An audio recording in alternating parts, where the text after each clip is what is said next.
समस्त को नमस्कार एवं स्वागत।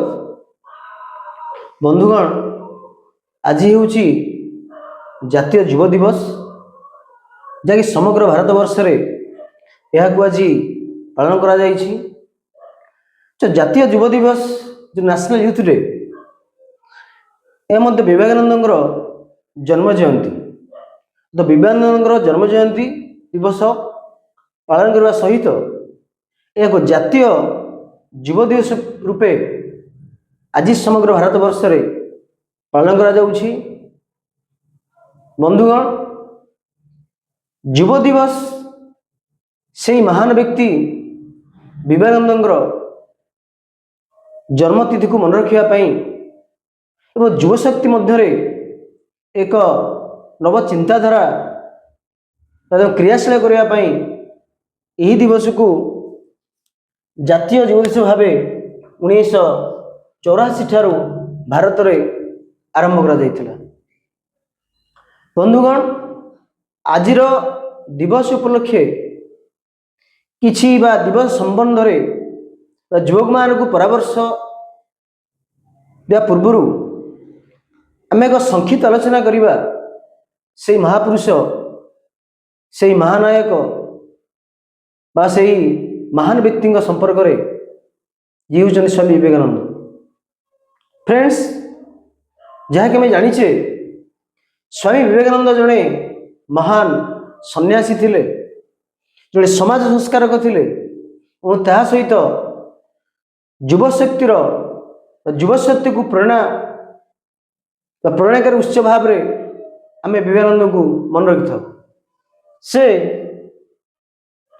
1863 मसीहा जनवरी 12 तारिख कलिकता जन्मग्रहण करते, जहाँकर तांकर पिता नाम थिला विश्वनाथ दत्त एवं माँ नाम थिला भुवनेश्वरी देवी। से तांकरी माँ द्वारा से अनेक मात्रा प्रभावित होइछन्ति। वेद उपनिषद अनेक पढ़ी विवेकानंद एवं संसार मध्य छाड़ी एक नूतन ज्ञान पाइबा लक्ष्य से सन्यास जीवन यापन करथिले। बंधुगण, से 1893 मसीहार जो ऐतिहासिक एड्रेस थिला अमेरिकार चिकागो रे जो विश्व धर्म सम्मेलन होइथिला, जहाँ इंग्राजी में कहा जाए वर्ल्ड रिलीजन कॉन्फ्रेंस होइथिला, से उज्जस्विनी भाषण वक्तव्य दे समग्र विश्व को प्रभावित कर से आरंभ करते sisters and brothers of America. तो समस्ते पूर्व जो माने कही थिले, जो डेलीगेट माने कही थिले, से माने फॉर्मालिटी मेंटेन करथिले, किंतु विवेकानंद आरंभ करते वक्तव्य से आरंभ करथिले अमेरिकार समस्त भाई भौणी माने। तो तांकर जो वर्ल्ड व्यू थिला, तांकर जो विश्व चिंताधारा थिला, तांकर आदर्श रे तांकर चिंताधारा रे बारी हो जाए। से जड़े हिंदू मन कले अत्युत देव नाही, हिंदू धर्मर विकास करने पाई से अनेक गुरुत्वपूर्ण भूमिका निर्वाह करथिले। विश्व स्तर रे हिंदू धर्मर प्रचार एवं प्रसार करथिले स्वामी विवेकानंद। तेणु से रामकृष्ण मिशन एवं रामकृष्ण मठ प्रतिष्ठा करी तांको गुरुंको पाई शनि ज्ञापन करने स्वरूप दृढ़ अनुष्ठान प्रतिष्ठा करथिले। एवं सर्वशेष से 4 जुलाई 1909 तो 1909 4 जुलाई रे यही महान व्यक्ति मृत्यु होता, महाप्राण होता। तेणु बंधुगण, स्वामी विवेकानंद जो महान व्यक्तित्व कहले अत्युत हो ना, तांकर आदर्श तांकर चिंताधारा केवल भारत प्रभावित करछि ता नुहे, समग्र विश्व को ता प्रभावित करछि। तेणु आज भली एक दिन में आदर्श को मन रखा, आदर्श विषय आलोचना करवा एक गुरुत्वपूर्ण प्रसंग कहले अत्युत हो ना। बंधुगण, एबे आम आलोचना करवा तो जो विवेकानंद जो चिंताधारा, जो दर्शन, जो थिंकिंग प्रोसेस थिला, ता किपरि युवशक्ति को आगेबारे साहाय्य करिवो, किपरि युवशक्ति तांकरी चिंताधारा द्वारा प्रभावित होई आगु अग्रगति करिवे, से विषय में आज आलोचना करिबा।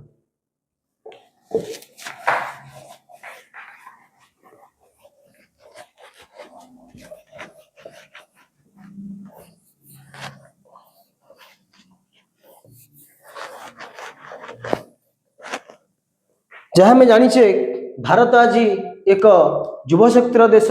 एठारे 65% जनसंख्या 35 बिलो 35 अर्थ आमर देश गोटे युव देश कहले अत्युत्तम नहीं।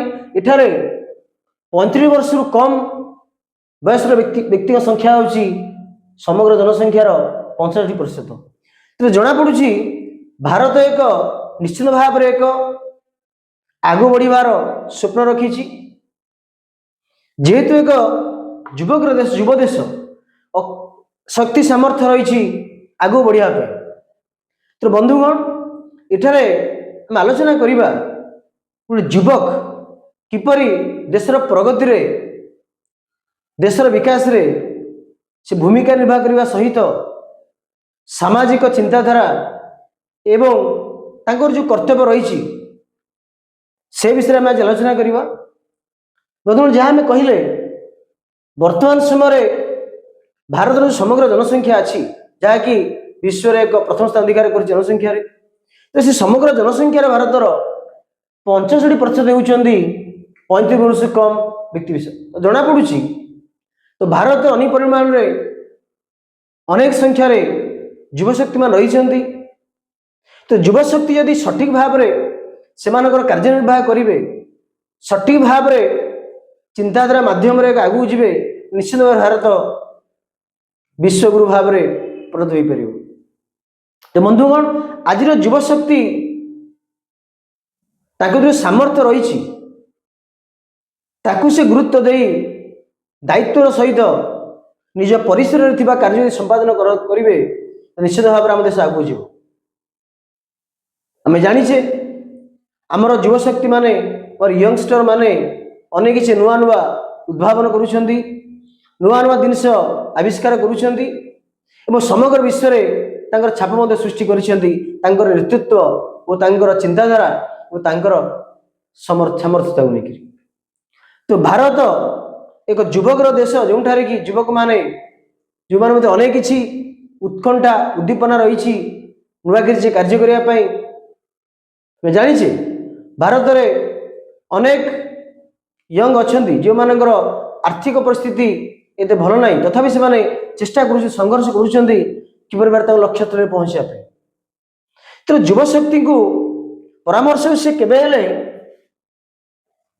निज लक्ष्य विच्युति न हूँ, निजे जो लक्ष्य रखिंट निज एम्स रखिंट से लक्ष्य पथर आगु अग्रसर हूँ, निश्चित भाव में से सफलता हासिल करेंगे। द्वितीय सहनशीलता जहाँकि वर्तमान समय एक गुरुत्वपूर्ण प्रसंग अत्युत्तम नहीं। सहनशील टॉलरेंस एक प्रमुख उपादान कहले अत्युत्तम नहीं। हठात रागी जावा, हठात कौन कथा को न बुझा तो अनेक समय मुझे समस्या पकई था। तो प्रत्येक कथा को आम जाना बुझा तापर आम प्रतिक्रिया प्रकाश करवा हेले जाकर आम देश आगू जापर। सहित आर्थिक प्रगति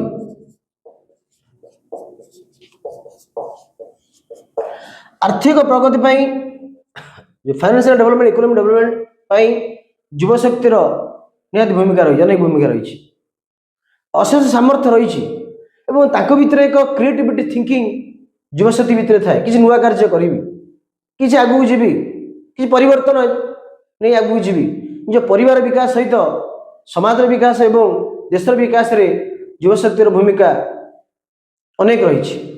तेणु एठारे आर्थिक प्रगति रे केवल जे सरकारी चाकरी पछरे गोड़े हेब ना, यदि सरकारी चाकरी हेउनी तो निश्चित भाव निजर आत्मनिर्भरशीलता चिंताधारा आनी निजे किसी संस्थान करी आगू बढ़ियार आवश्यकता रही, आत्मनिर्भरशील होवार आवश्यकता अच्छी।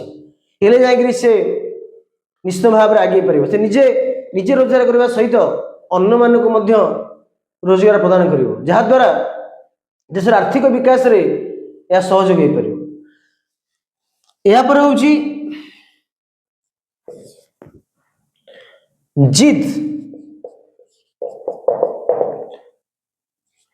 एक जिद मनोभाव आवश्यकता है कि सकारात्मक भाव जिद किपरि जिते कौन जिते युवशक्ति लक्ष्य निर्धारण करुच्ची से लक्ष्य निर्धारण पथर जिते किसी ऑब्स्टेकल रही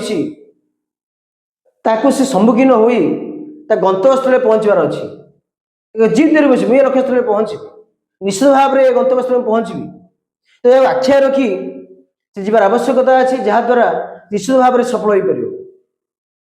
तो बंधुगण एक गुरुत्वपूर्ण मंतव्य आम मु कोट कर जाऊँगी विवेकानंद से कही युवशक्ति मानक से एक ग्लेरेन क्लॉल प्रदान करथिले जहाँ हूँ you are creator of your own destination.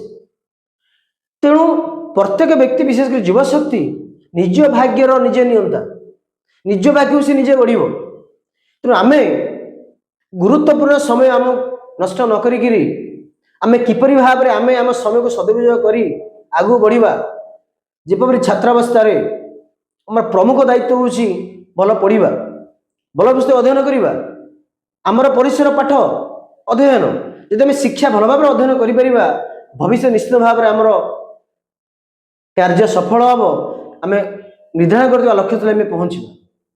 तो जिते युवशक्ति निज भाग्य निजे नियंता हो निजक सी प्रति बुझा दरकार सी कौन ताकर दायित्व कौन क्यों परिवेश से रोची क्यों देश में रोची क्यों संस्कृति से रोची तार आदर्श कौन चिंताधारा कौन जानार आवश्यकता अच्छी।